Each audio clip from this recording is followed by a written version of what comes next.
El Departamento de Comunicaciones presenta. Hola, ¿qué tal, amigo, amiga y hermano que nos ve a través de este canal?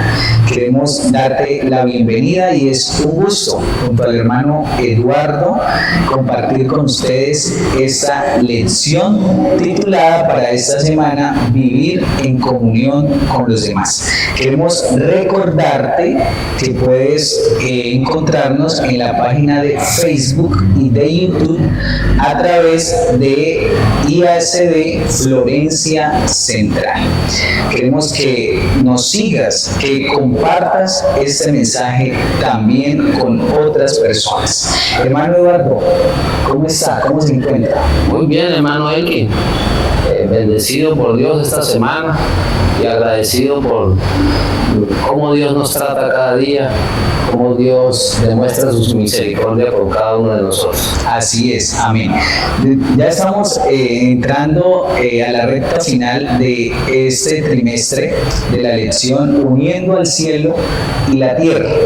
Y esta semana el propósito de la lección es mostrarnos cómo el verdadero cristianismo no solo se vive en la iglesia, sino que también se vive en nuestros hogares, en nuestra sociedad, se vive también en las relaciones laborales que podamos tener, en las relaciones entre padres e hijos, entre hermanos de iglesia.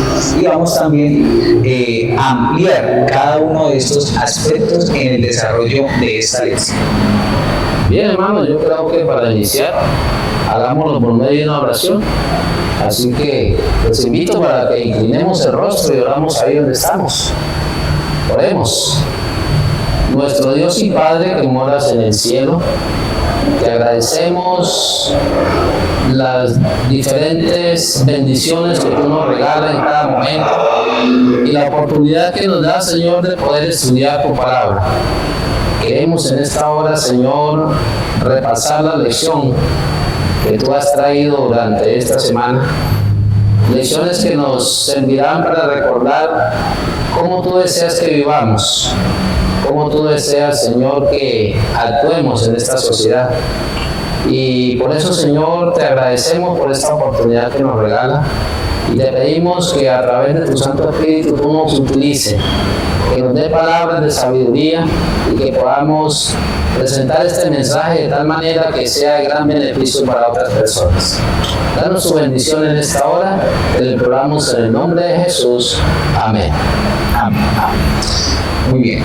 La lección, el versículo de la lección para esta semana lo encontrábamos en el libro de Colosenses capítulo 4 versículo 6. Quiero que allí donde estás puedas abrir la Biblia y juntos podamos leer Colosenses capítulo 4 versículo 6. Mire lo que nos dice, hermano Eduardo.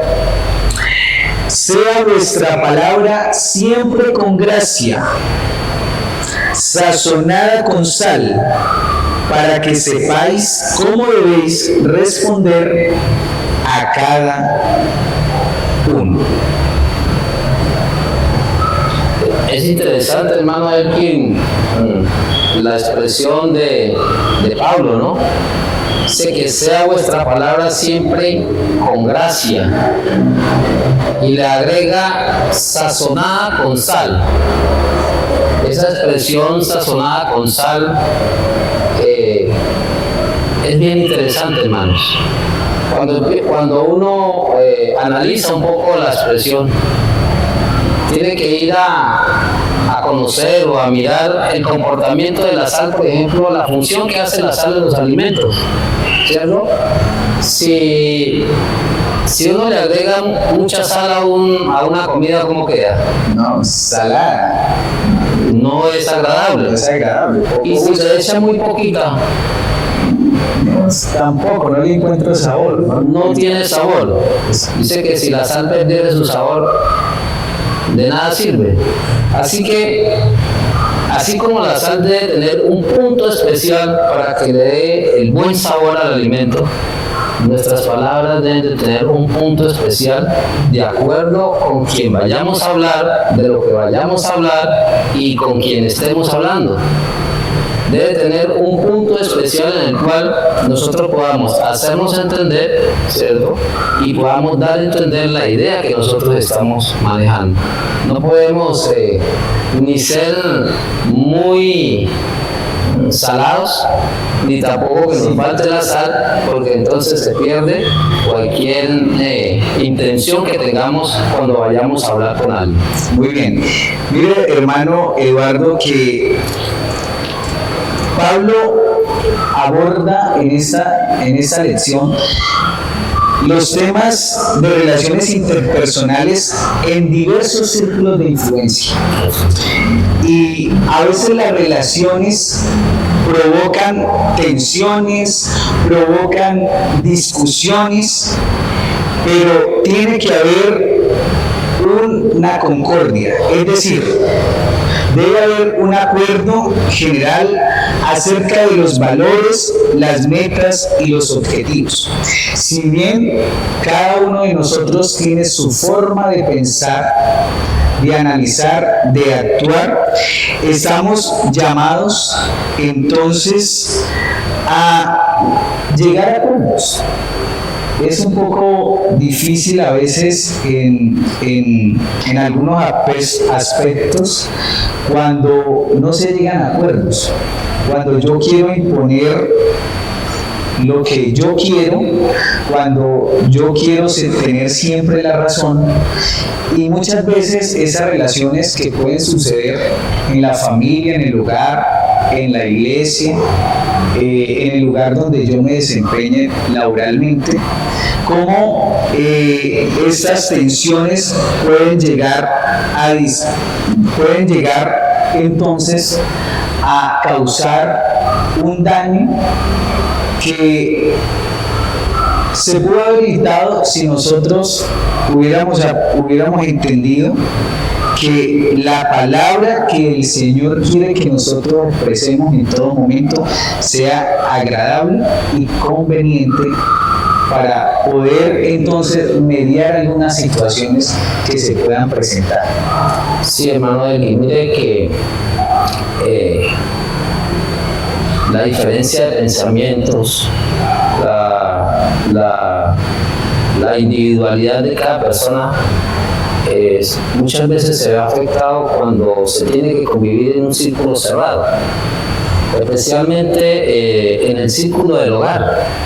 Y yo creo que esta semana nos hablan más que todo en el círculo del hogar, lo que es los cónyuges, lo que es los padres con los hijos, ¿sí? Porque de alguna manera el estar conviviendo diariamente con ciertas personas, nuestra forma de pensar, nuestra forma de hablar y de actuar tiene mucho que ver para que haya un ambiente agradable ante los ojos de Dios. Por eso esta semana entonces empezaba la lección del domingo, ¿cierto? Hablando de los cónyuges, ¿cierto? Donde yo creo que la relación más cercana que puede haber aquí en la tierra es especialmente con la pareja, ¿cierto? Entre esposos, los cónyuges.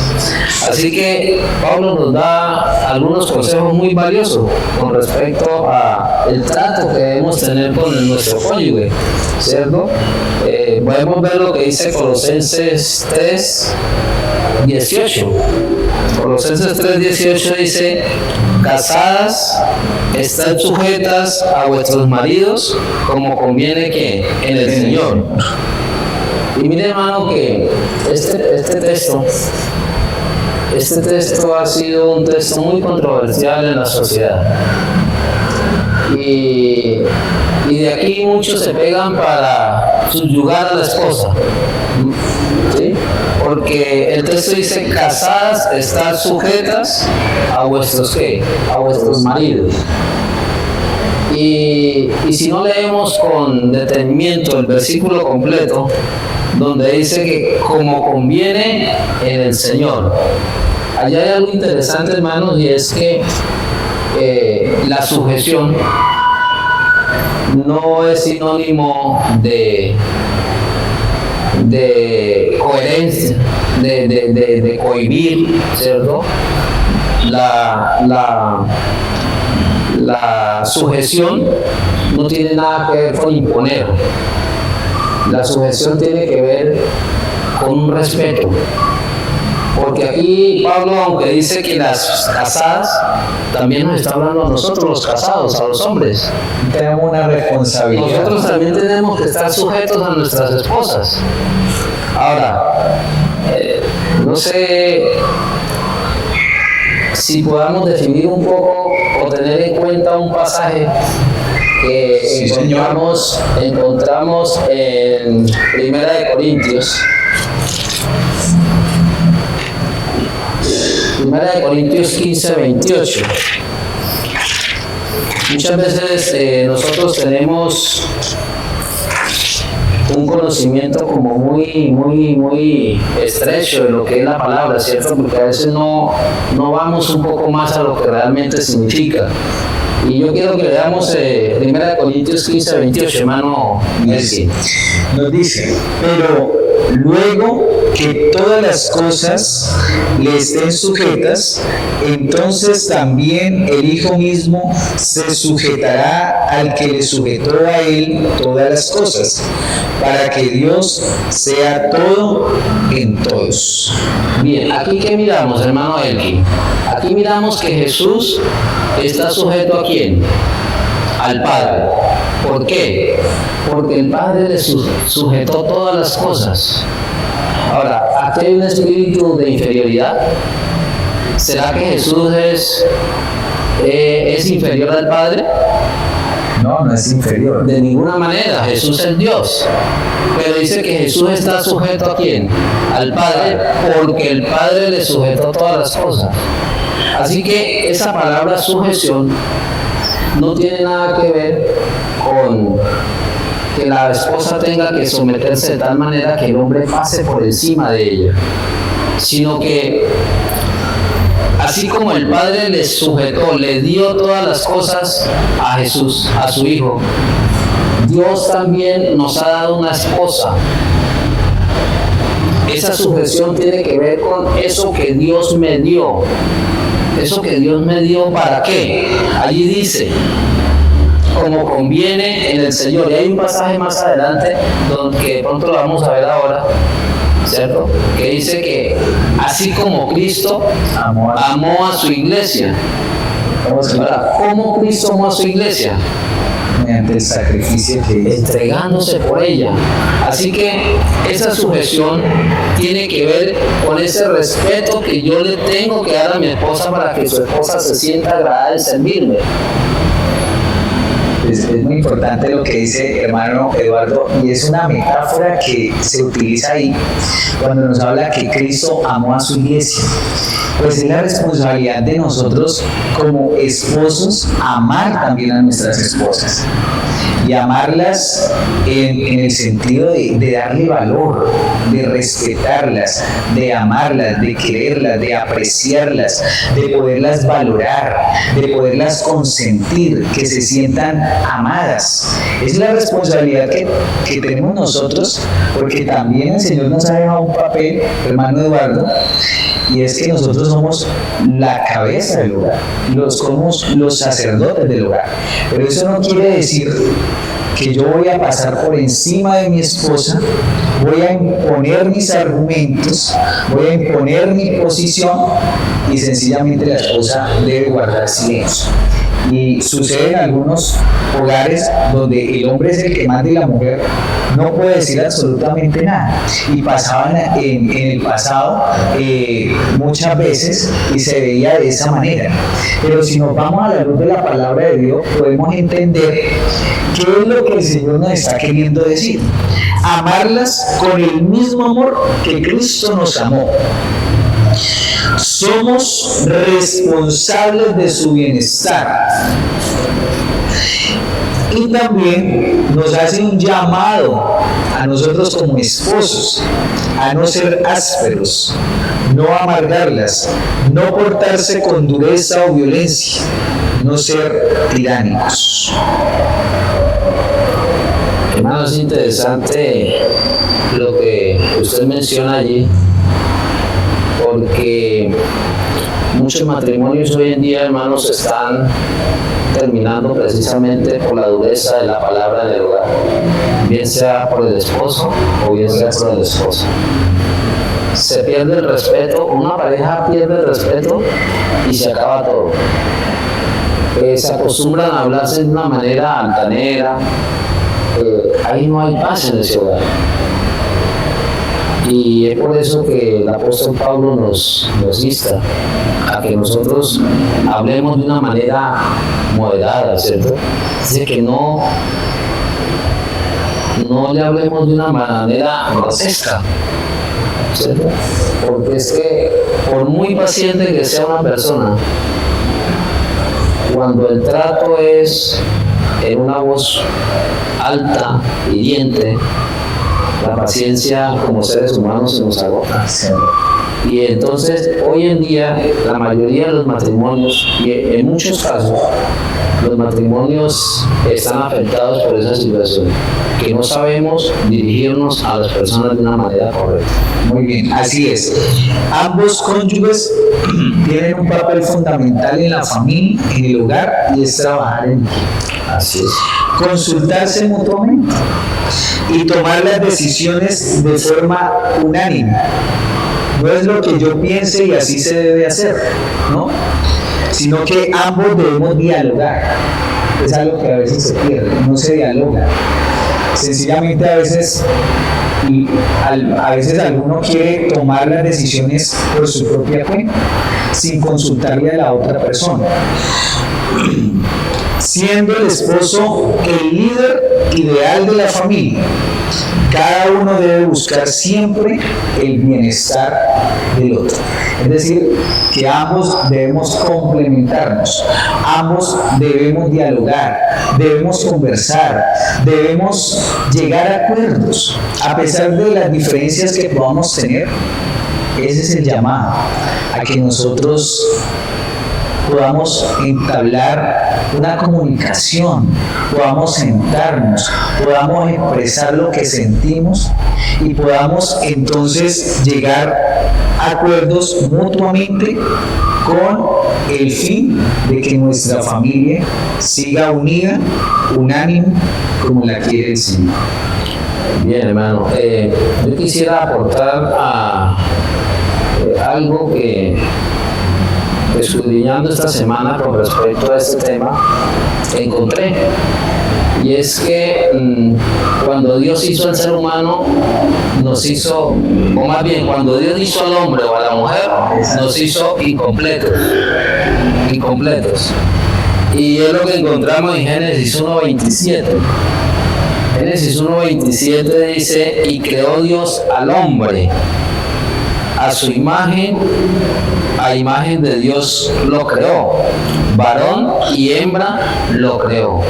Mire que cuando va uno al original, es el hebreo, tanto para la palabra hombre como para la palabra varón y mujer son términos diferentes. Cuando dice que Dios creó Dios al hombre, el hombre lo llama Adán, que es ser humano, ¿cierto? Pero luego dice varón y hembra. Varón lo llama Sacar, ¿cierto? Y hembra la llama Nekebach. Más o menos así, no soy muy bueno a pronunciar eso, pero más o menos sí se entiende. Así que cuando hizo al ser humano, está hablando de que hizo los dos, pero hizo una individualidad, hizo un hombre, un varón, e hizo una mujer o una hembra, ¿cierto? Y entonces, cuando hizo a Sacar, hizo al varón, el varón quedó incompleto. Recuerde que cuando Adán empezó a ejercer el trabajo que Dios le colocó, él no se encontró satisfecho porque no había una ayuda idónea para él. Estaba incompleto. Cada animalito tenía su pareja, pero él no tenía. Y entonces ahora Dios le da ese complete. le da eso que le falta, ¿cierto? Y entonces crea a Nekevash, a la hembra, a la mujer. Llega a ser el complemento. Entonces, dice que cuando nosotros amamos a nuestra mujer, amamos nuestro propio cuerpo. Porque es que ella viene a ser carne de mi carne y hueso de mi hueso. Eso fue lo que dijo Adán. Así que, hermanos, lo importante es poder comprender el valor que tiene la persona que Dios nos ha colocado a nuestro lado. Tanto el hombre hacia la mujer como la mujer hacia el hombre. La mujer solita está incompleta, pero el hombre solo está incompleto. Los dos forman esa unión para que pudiera Dios haber creado al ser humano. Yo quiero terminar ese apartado, ese aspecto muy importante, cómo convivir con los cónyuges, lo que dice el Hogar Cristiano en la página 92 y 99. Dice: ame cada uno de ellos al otro antes de exigir que el otro le ame. Y pasa muchas veces porque, entonces, si usted como no, entonces yo tampoco lo hago, ¿cierto? Entonces empezamos a poner barreras. Pero aquí nos está diciendo que ame cada uno de ellos al otro antes de exigir que el otro lo ame. Cultive lo más noble que haya en sí y esté pronto a reconocer las buenas cualidades del otro. El saberse apreciado es un admirable estímulo y motivo de satisfacción. Es decir, ¿cómo se siente usted, hermano Eduardo, cuando es apreciado, cuando es estimulado, cuando es consentido por su esposa? Son cosas que uno aprecia mucho y muchas veces uno no quiere hacer algo, pero de la forma que se lo dicen o de la atención que uno reciba, como que accede, porque eso lo hace sentir a uno bien. Exactamente. Es muy importante esa parte. Dice: la simpatía y el respeto alientan el esfuerzo por alcanzar la excelencia y el amor aumenta al estimular la persecución de fines cada vez más nobles. La esposa ha de respetar a su marido. Él ha de amar y apreciarla a ella. Y así como los une el voto matrimonial, su creencia en Cristo debe hacerlos uno en Él. ¿Qué podría agradar más a Dios que el ver a los que contraen matrimonio procurar juntos aprender de Jesús y llegar a compenetrarse cada vez más de su espíritu? Es lo que nos dice Ellen White en el Hogar Cristiano. El papel que tenemos, tanto nosotros como esposos, como la esposa en el hogar. Yo quiero decirle a nuestros amigos, hermanos que nos ven allí, ¿cómo está hoy tu relación con tu esposo, con tu esposa? ¿Te has dejado llevar por las discusiones, los malos entendidos? ¿Has lastimado a tu esposa? ¿Has lastimado a tu esposo? ¿Se han herido? Ese llamado que hoy el Señor nos hace, a que hoy le pidas perdón a tu cónyuge, a que puedas hoy reconciliarte con él nuevamente, a que puedan dialogar, a que puedan hablar, que puedan llegar a acuerdos, que puedan llegarse a amarse. El propósito que el Señor tiene con el matrimonio es que juntos puedan complementarse, que juntos puedan avanzar, siempre respetando y valorando al otro. Yo creo, hermano Eduardo, que es importante y y es un llamado a la restauración de los hogares. Hay muchos problemas en los hogares precisamente por eso. Y hoy hemos estudiado estos aspectos que son muy importantes. El valor que tiene un matrimonio para Dios es de suma importancia. Así es, hermano Elgin. En una capacitación que tuvimos para esposos, recuerdo que el exponente que había ese día nos decía que nosotros lo que debiéramos tener en cuenta cuando nos casamos es pensar cómo voy a hacer feliz a esa mujer y no pensar en que cómo esa mujer me va a hacer feliz a mí.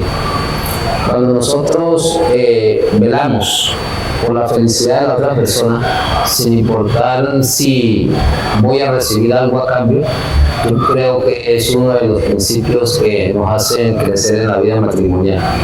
Esperar siempre, estar dispuesto siempre a buscar lo mejor para la otra persona. Así es. El apóstol Pablo, el apóstol Pedro, en 1 Pedro 3:7 dice: vosotros maridos igualmente vivid con ellas sabiamente, dando honor a la mujer como a vaso más frágil y como a coherederas de la gracia de la vida, para que vuestras oraciones no tengan estorbo.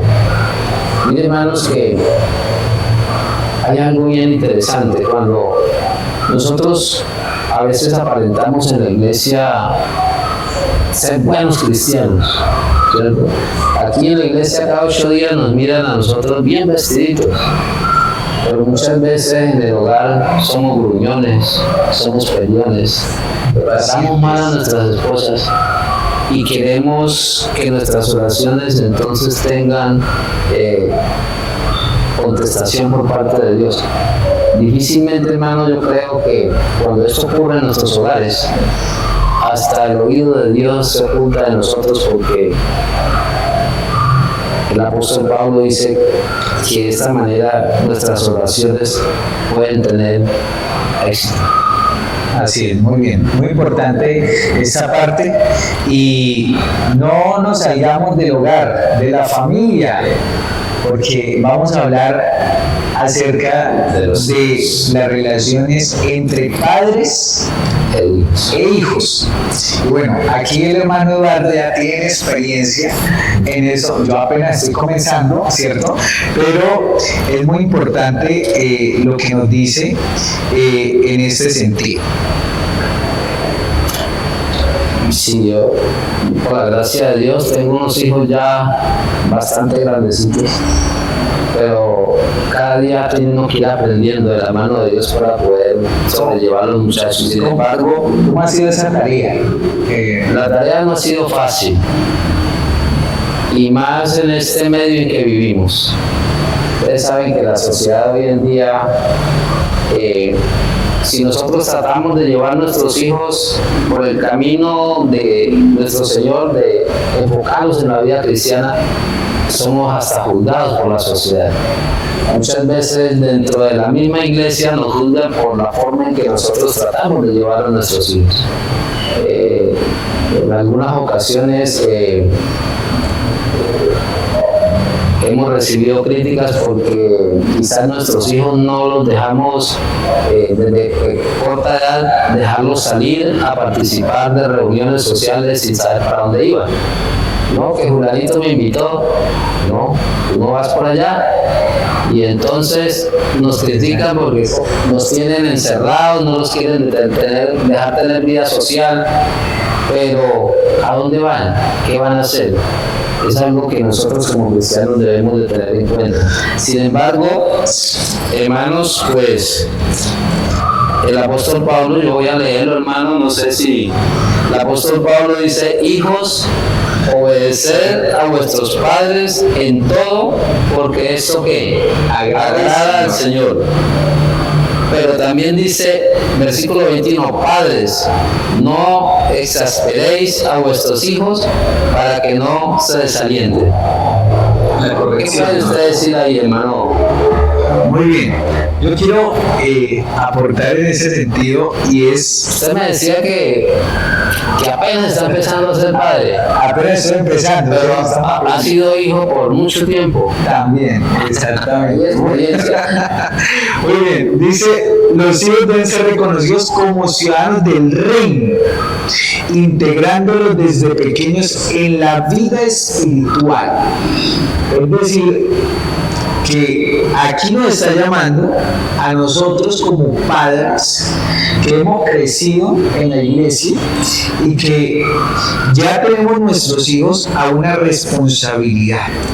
Y esa responsabilidad del hogar es instruir al niño, conducirlo, guiarlo, llevarlo, tomarlo de la mano en su camino. Y cuando nosotros instruimos, guiamos a nuestros hijos, aun cuando fuere viejo, no se apartará de él. Nosotros tenemos una responsabilidad como padres. Desde pequeños les vamos sembrando las semillas que luego se convertirán en frutos. Por eso es muy importante como padres realizar el culto familiar con nuestros hijos. Puede estar muy bebé, de brazos, puede estar muy pequeño, pero la responsabilidad que tenemos es hacer el culto familiar. Mediante esa experiencia, esa vivencia, mediante el ejemplo que ellos puedan ver en nosotros, será lo que ellos desarrollen más adelante. Hermano Eli, ahora que usted toca el tema del culto familiar, es interesante poder comprender cómo se debe hacer un culto familiar. Yo he conocido casos de hermanos que se levantan a las 4 de la mañana a hacer el culto con los hijos porque tienen que irse a trabajar. Y los niños, pues por obedecer a sus padres, se levantan, pero uno se da cuenta que esos niños prácticamente pasan dormidos todo el rato mientras el culto. Otros se aburren. Llega el caso de que cuando los niños ya están a una edad ya adolescente, ellos ya no quieren saber de ese culto familiar porque para ellos ha sido un culto aburrido. ¿Cierto? O sea, ¿cómo nosotros debemos ser muy equilibrados en poder hacer un culto familiar que sea agradable a nuestros hijos? Muchas veces no necesitamos hacer el culto de los niños a las 4 de la mañana. A las 4 de la mañana hagámoslo nosotros, el culto personal. Y nuestros hijos niños, según la edad, a las 6, 7 de la mañana, sacar el tiempo para hacer el culto con ellos. En horas de la tarde, en horas de la noche. Pero ese culto debe ser un culto que a ellos les agrade. Rápido, puntual y ojalá con una historia. Si los niños son de una corta edad, con una historia que les ilustre lo que queremos que ellos aprendan de la palabra de Dios. Porque si nosotros caemos en el error de tener un sermón con ellos cada mañana, posiblemente nunca vamos a tener nuestros hijos en la iglesia cuando sean adultos. Porque para un niño, y usted que es profesor y maestro, el tiempo de captación, de tener atención es muy mínimo. Muy mínimo. Exactamente. Y si hacemos un culto de media hora a las 4 de la mañana con ellos, posiblemente vamos a perder el tiempo. Así que hermanos, debemos de ser sabios. Debemos de enseñarle a nuestros hijos. La palabra del Señor dice que le instruyamos en el camino, andando con ellos, en la casa, en todo momento. ¿Sí? Pero de una manera en la cual ellos puedan sentirse agradados y puedan apreciar lo que Dios quiere decirles a ellos también en su palabra. Muy bien, así es. Ahora, como hijos, también tenemos una responsabilidad. Y esa responsabilidad como hijos requiere una obediencia. Y si vemos las etapas en las que pasamos, de la niñez, luego entramos a la preadolescencia y entramos a una etapa un poco compleja que es la adolescencia. Y esa etapa, digamos, donde ya los hijos no quieren obedecer a sus padres, donde ya queremos entonces tomar nuestras propias decisiones, donde ya nos parece aburrido, ¿cierto? O cansón lo que me dice mi mamá o me dice mi papá. Pero aún así debemos obedecer, debemos acatar el llamado. Son nuestros padres. Y yo creo, hermano Eduardo, que un padre siempre quiere lo mejor para su hijo. Y aunque a veces parezca que él no lo entiende, ¿cierto? Tiempo después reflexiona y cae cuenta de lo que me decía mi papá, de lo que me decía mi mamá. Por eso es muy importante que como hijos valoremos nuestros padres, que los honremos, que les obedezcamos. Y el mandamiento es claro, y es un mandamiento con promesa también, que nos dice que honremos a nuestro padre y a nuestra madre, para que tus días se alarguen. Pero también, hermano Eduardo, nosotros como padres debemos ejercer una autoridad en el hogar y con nuestros hijos que no se desaliente ni se irrite, evitando daños emocionales. Y Colosenses 3:21 nos dice: padres, no exasperéis a vuestros hijos para que no se desalienten. A veces en la corrección cometemos errores. Quizás nuestros padres o quizás se equivocaron en la manera de corregirnos. Sin embargo, la palabra de Dios nos dice que debemos nosotros como padres ejercer esa autoridad de una forma equilibrada, con amor, con paciencia, con misericordia, con justicia también. Que nuestros hijos se sientan amados, se sientan también comprendidos, pero sientan también que cuando se equivocan, cuando toman malas decisiones, entonces viene la corrección, viene la consecuencia, pero ¿cómo entonces podemos llevar esta corrección y esta autoridad hacia ellos de una forma equilibrada? Porque a veces nos pasamos y a veces queremos ejercer ese control de una forma incorrecta. Manuel, y mire, es interesante con respecto a lo que usted dice. En Proverbios 22:15 hay un versículo que ha sido, vamos a decir, mal tomado por muchos padres e inclusive hasta nosotros mismos lo hemos malinterpretado. Dice: la necedad está ligada en el corazón del muchacho, mas la vara de la corrección la alejará de él.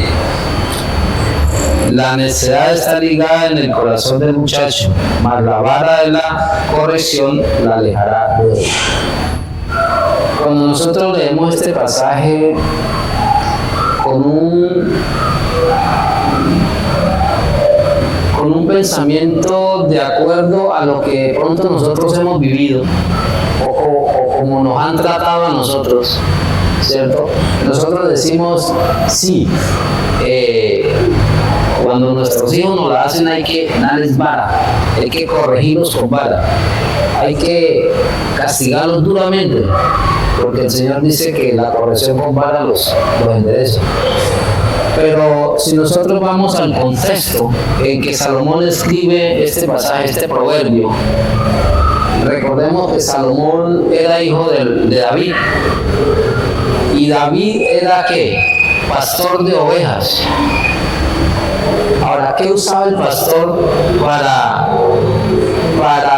mantener sus ovejas en el redil? ¿Qué usaba? El Salmo dice, tu vara y tu callado me funden ¿qué? Aliento. O sea, la vara era algo de miedo. No, era algo de cuidar. La vara la utilizaba el pastor para quitar la maleza por donde limpiar el camino por donde debían ir las ovejas, para espantar el lobo, para matar o quitar la víbora que de pronto iba a picar sus ovejas. La vara no era para darles, como decimos nosotros aquí en nuestra tierra, garrote a las ovejas, sino era para ayudarles a quitar lo que les estaba estorbando. Y si Salomón lo escribe en el contexto de un pastor, que es lo más probable que lo haya hecho, esa vara que podemos utilizar para con nuestros hijos es la forma correcta de poderlos guiar por el buen camino. Así es. Mire que muchas veces se cometen errores. Déjeme, yo le termino aquí, hermano. Listo, hermano. Póngame cuidado. ¿Qué hacía el pastor con la vara cuando la ovejita quería irse por un caminito diferente? Sería que la agarraba a vara, posiblemente la tocaba con la vara para hacerla volver el camino correcto. Mire, la vara era un instrumento de orientación, era un instrumento de guiar, un instrumento de corregir el mal camino. Y eso es lo que el sabio Salomón quiere que nosotros hagamos con nuestros hijos. Muy bien. Debemos ejercer como padre un ejercicio de paciencia y pedirle sabiduría al Señor de cómo corregir a nuestros hijos. Y te quiero hablar, si eres padre, si eres madre, ¿cómo corriges a tus hijos? ¿De qué forma le hablas? ¿Cómo te expresas frente a ellos? ¿Cómo los corriges? A veces nos dejamos llevar por la impaciencia y terminamos lastimándolos, terminamos hiriéndolos, terminamos causándoles dolor. ¿Cuál es la forma en la que corriges a tu hijo? ¿Será la forma correcta, adecuada? Mira lo que nos dice este pasaje de Ellen White. Los padres deberían estar unidos en su fe para estar unidos en sus esfuerzos de educar a sus hijos en la creencia de la verdad. Es la primera responsabilidad que tenemos como padres, guiarlos por la creencia, por el camino de la verdad. Sobre la madre descansa en manera especial la tarea de modelar las mentes de los jóvenes hijos. Las ocupaciones a menudo mantienen al padre fuera de la casa y no le permiten tener una parte igual en la educación de sus hijos. Pero siempre que pueda, debería unirse con la madre en esta obra. Trabajen juntos los padres, inculcando en los corazones de sus hijos los principios de justicia. El trabajo no solamente de la madre. Allí vemos que el trabajo también es de nosotros como padres. Si en el tiempo de Elena de White, que aún todavía la madre no jugaba ese rol que hoy en día juega de estar laborando, ¿cierto? De estar trabajando, proveyendo también. Y para ese entonces el consejo era que nosotros los padres también aportáramos a la educación de nuestros hijos con respecto a la vida cristiana. Cuanto más ahora que muchas veces la mamá es la que trabaja y el papá es el que queda en la casa. Muchas veces eso es lo que sucede en los hogares actuales, ¿cierto? Que no es el principio bíblico, porque nosotros como padres debemos ser los proveedores en la casa, ¿cierto? Por eso somos la cabeza del hogar.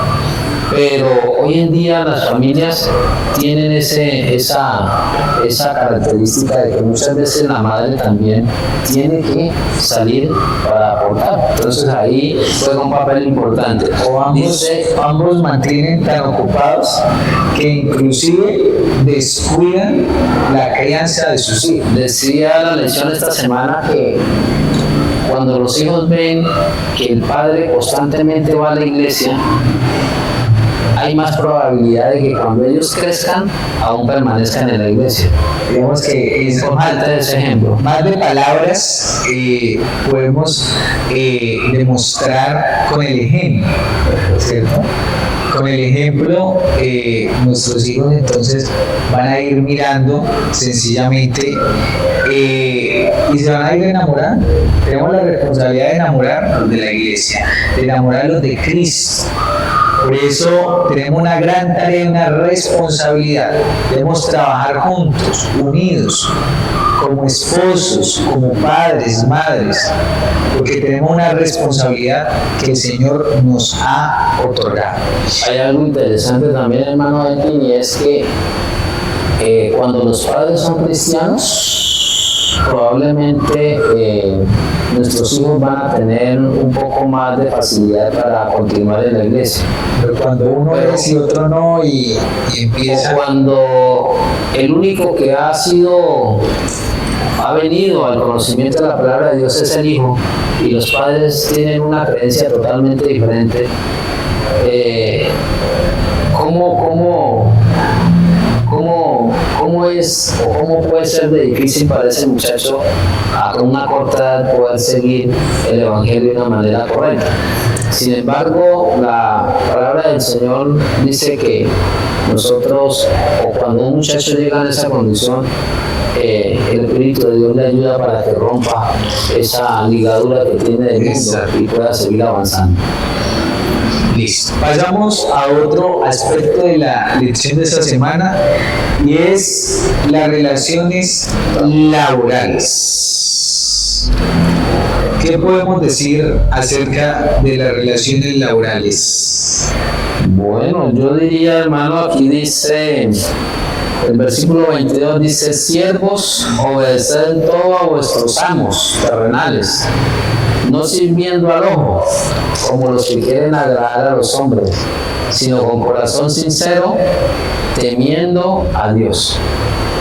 En el contexto de Pablo,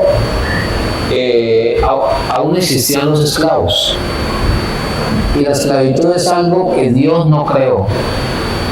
La esclavitud vino como consecuencia del pecado. Sin embargo, si nosotros vemos que desde el inicio de la historia bíblica ya habían esclavos.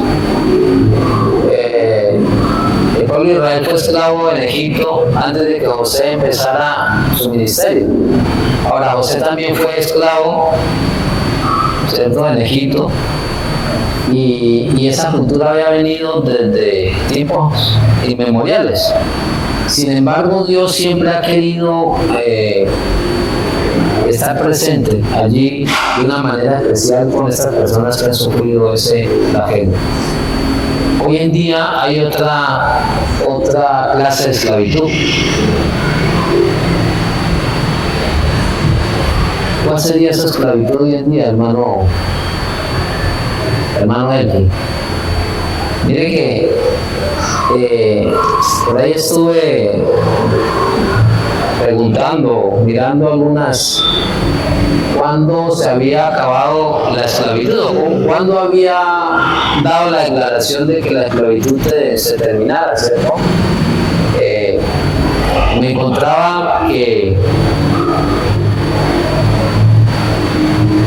la declaración de dejar libre a los esclavos se dio en 1863 con el presidente Abraham Lincoln, ¿cierto? Sí. ¿Y cuál fue el cambio que hubo de los esclavos? Pues en ese entonces los amos, los dueños de los esclavos, Los jefes. tenían que hacerse cargo de la comida, de la ropa, de la vivienda, ¿cierto? Ellos tenían que proveerle todo eso, ¿cierto? Y no solamente al que estaba trabajando allí, sino también a los hijos de los esclavos. Y empezaron a darse cuenta de que posiblemente era mayor gasto que si ellos más bien le pagaran un sueldo. Y entonces ahorita los grandes patrones, los latifundios, los que tenían empresas, vieron mejor pagarle un sueldo al esclavo, y entonces ahora iban a minimizar gastos, ¿cierto? Y el esclavo se iba a ir contento. Así que hoy en día la esclavitud no ha dejado de existir, cambió de forma, ¿cierto? Exactamente. Ahora, todos los que somos o los que han sido empleados de una u otra manera son esclavos. Exactamente. Ahora, si hoy en día hay esclavos, ¿será que el principio que Pablo está estableciendo aquí en Colosenses aplica para nosotros? Sí, claro. Pero mire que le quiero dar unos consejos de los comportamientos de los que somos subordinados. Digamos, en ese sentido yo soy subordinado, yo soy empleado. Y es trabajar siempre aunque no nos vigilen, porque es que también debemos nosotros reflejar ese cristianismo donde trabajamos, buscar la excelencia en el trabajo como si lo hiciéramos para Dios, aceptar la reprensión cuando ésta es justa. El trabajo bien hecho tiene recompensa. Un jefe malo no nos exime de la subordinación. Los comportamientos que debe tener un subordinado. Y ahora el comportamiento de los jefes. Creo que usted es jefe, ¿no? Su propio jefe. Mi propio jefe. Dirigir con justicia y rectitud. No usar amenazas ni exigencias caprichosas. No una amenaza. Todo jefe tiene un jefe sobre él. O sea, ¿a quién rendirá cuentas? Es decir, que lo podemos aplicar también en nuestro contexto de vida. De todo lo que hagamos, tenemos que darle cuentas también al Señor. Sí, hermano, nosotros como adventistas del séptimo día debiéramos ser los mejores empleados, Un testimonio. los más puntuales, los que no trabajamos solamente cuando el patrón está, sino cuando estamos solos. Por eso dice, perdón, dice, dice, siervos, obedeced en todo a vuestros amos terrenales, no sirviendo al ojo. O sea, no cuando los están viendo, sino saber que estamos trabajando para el Señor. Así es. A veces encontramos en la empresa que el empleado que menos trabaja cuando está el patrón es el que dice que es adventista. Y eso no debiera suceder. Yo me he encontrado con hermanos que me dicen: yo le trabajo a cualquier persona menos a un adventista. Hay hermanos que no les gusta trabajarle a un adventista.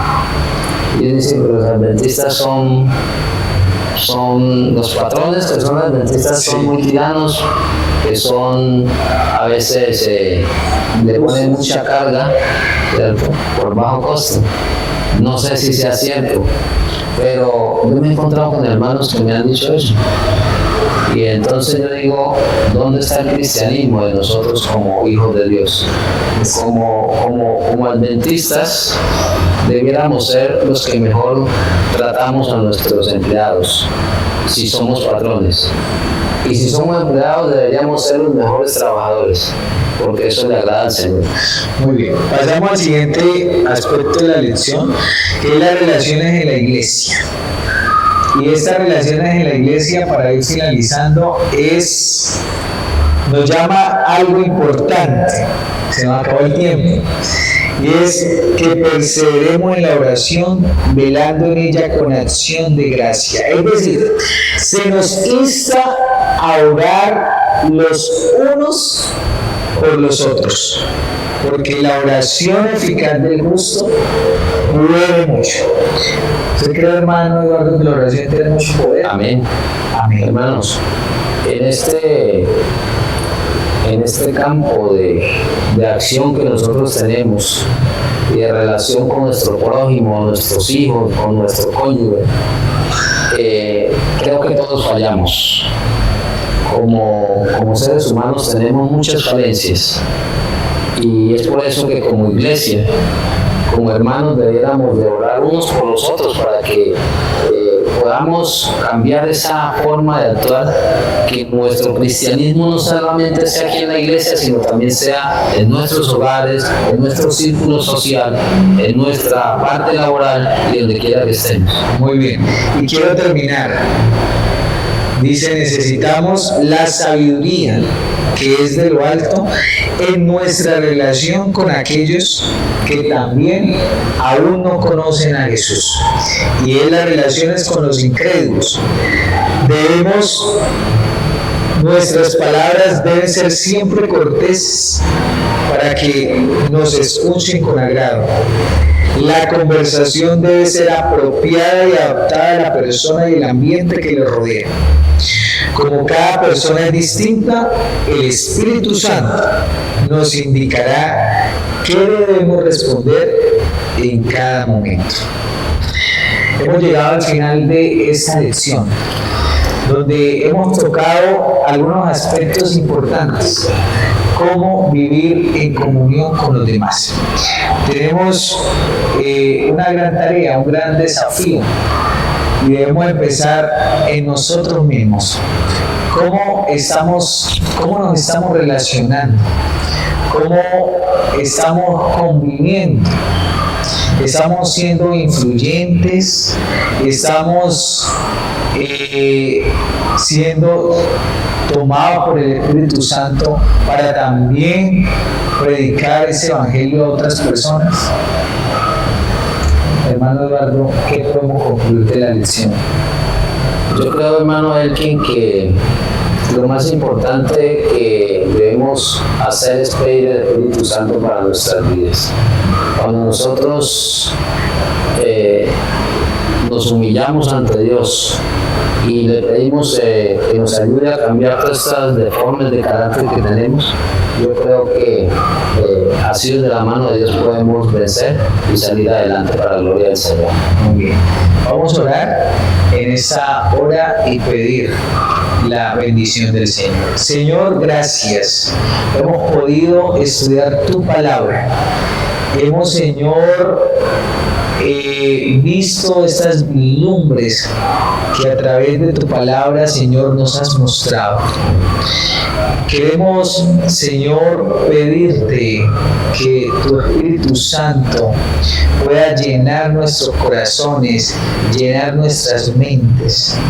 Que sea, Señor, Él quien nos hable, que nos instruya, quien nos guíe, quien nos muestre el camino en el cual debemos andar.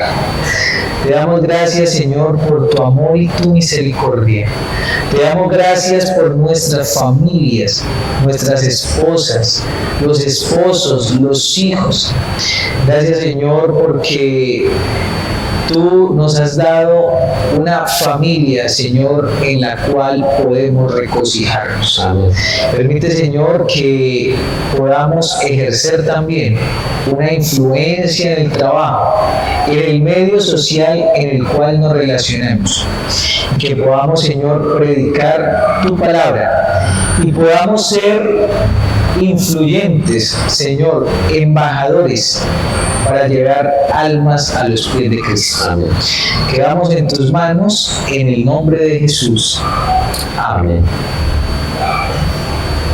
Hermano Eduardo, Muchas gracias. Nos vemos en otro caso. Hermano Elkin, privilegio poder compartir esta lección con usted. Dios le bendiga y con cada uno de los hermanos y amigos que nos escuchan. Dios les bendiga.